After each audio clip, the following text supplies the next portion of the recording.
On large questions like this, it's worthwhile reading the requirement before you read the scenario. And the requirement says, which one of the following statements best explains the likely level of resistance E will face due to changes in its corporate culture as described by the cultural web model? And our choices are no resistance, the proposals do not disrupt E's culture. B, some resistance, the proposals will only affect the control systems element of E's culture. C, significant resistance, the proposals affect control systems and symbols within E's culture. And D, major resistance, the proposals affect control systems, symbols and stories within E's culture. So if we read the scenario, it says E is a charity which raises funds to support elderly people. It has a number of outreach programs where volunteers agree to regularly visit elderly people who live alone. In recent months, E has announced that it is struggling to raise sufficient money through donations in order to continue its operations.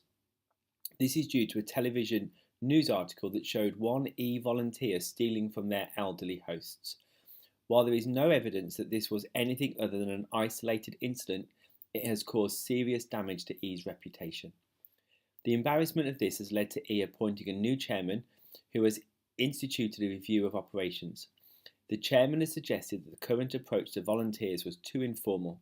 He has suggested that they should be thoroughly vetted by police before being accepted, as well as undergoing formal training and given advice on acceptable behaviour.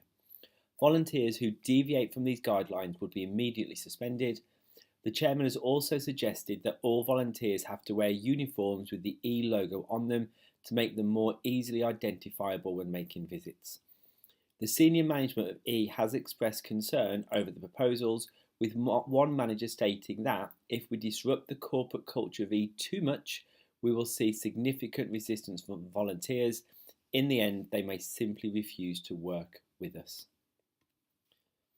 So what we have here, this change is likely to disrupt E's culture. And the fact that they've mentioned about changing the uniform and making them wear one, this is going to be an effect on their symbols. But there is nothing in here that indicates anything about the stories, and therefore the correct answer is going to be C. The proposal affects control systems and symbols within E's culture.